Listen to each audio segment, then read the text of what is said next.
No último vídeo da nossa série de conteúdos sobre a filosofia helenística, falaremos um pouco sobre o cinismo. Em termos gerais, a palavra grega cínico significa como um cão.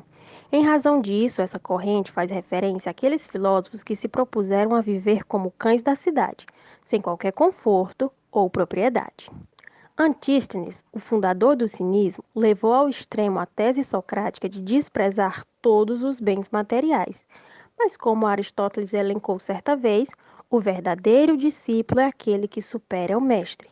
Foi Diógenes de Sinope que ficou conhecido como refundador da corrente. Diógenes questionava todos os valores e as convenções sociais. Para ele, a pesquisa filosófica teórica era inútil para alcançar a felicidade. Só o bom exemplo e a satisfação das nossas necessidades reais, como a alimentação, podem levar à verdadeira felicidade. Diógenes procurou levar uma vida conforme os princípios que considerava corretos. Por conta disso, seus ensinamentos estavam fora de qualquer convenção social. Os cínicos pregavam ainda a simplicidade e o desprezo às convenções. Dessa forma, bens materiais, luxo, fama e poder não faziam parte das ambições dos cínicos. O natural deveria ser feito aos olhos de todos. O ideal era bastar-se a si mesmo e tornar-se independente dos outros. As principais lições dos cínicos eram viver livre, desprezar o prazer, sobretudo aqueles ligados aos bens materiais, e libertar-se dele. A prova disso era que Diógenes morava em um barril e às vezes era visto pedindo esmolas às estátuas. Quando perguntavam por que ele pedia esmola às estátuas, ele respondia que estava se habituando à recusa, pedindo a quem não via nem o sentia. Essa história pode ser usada para definir as relações entre a sociedade e o poder. O poder, tem os olhos que só olham para dentro de si mesmo. A sociedade não mora em um barril, mas uma pequena minoria mora em casas confortáveis. A maioria mora em lugares maiores que um barril e uma parcela significativa da sociedade não tem nenhum barril. A sociedade pede esmolas ao poder, como a segurança, a saúde e a educação. Mas na etapa final se resumem todos em uma estátua. Nós nos habituamos à recusa.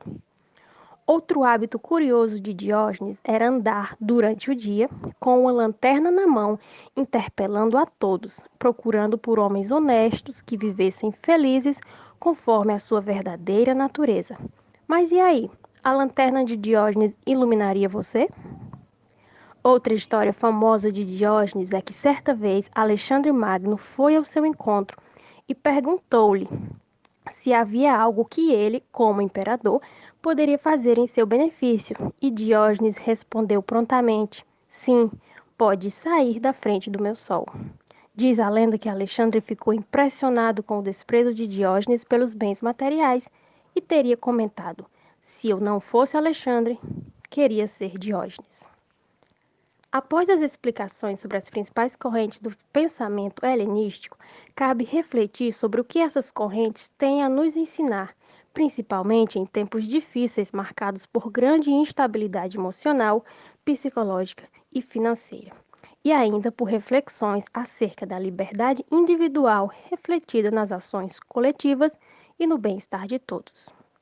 Na busca pela ataraxia, entendida aqui como paz interior, o estoicismo nos diz para cultivarmos o autocontrole para superar os tempos difíceis, não se preocupar com o futuro e libertar-se dos vícios.